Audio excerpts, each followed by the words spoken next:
بسم اللہ الرحمن الرحیم۔ شروع کرتا ہوں اللہ تعالیٰ کے نام سے جو بڑا مہربان نہایت رحم والا ہے۔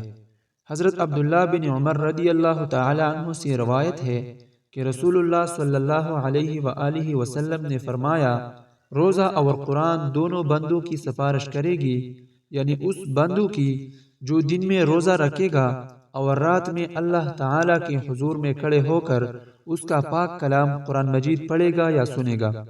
روزہ عرض کرے گا، اے میرے پروردگار، میں نے اس بندے کو کھانے پینے اور نفس کی خواہش پورا کرنے سے روکے رکھا تھا، آج میرے سفارش اس کے حق میں قبول فرما اور اس کے ساتھ مغفرت اور رحمت کا معاملہ فرما۔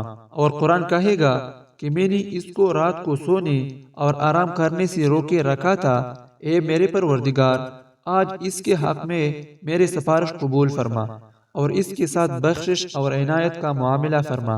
چنانچہ روزہ اور قرآن دونوں کی سفارش اس بندے کے حق میں قبول فرمائی جائے گی اور اس کے لیے جنت اور مغفرت کا فیصلہ فرمایا دیا جائے گا اور خاص مراحم خسروانہ سے اس کو نوازا جائے گا۔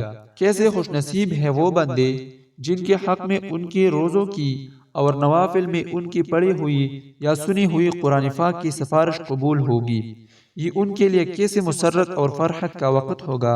اللہ تعالیٰ اپنے اس سیاہکار بندے کو بھی محض اپنے کرم سے ان خوش نصیبوں کے ساتھ کر دے۔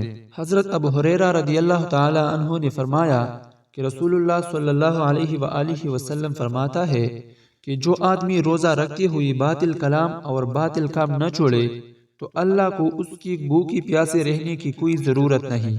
معلوم ہوا کہ اللہ کے ہاں روزے کے مقبول ہونے کے لیے ضروری ہے کہ آدمی کھانا پینا چھوڑنے کے علاوہ معصیات و منکرات سے زبان اور دوسری اعضاء کی حفاظت کرے۔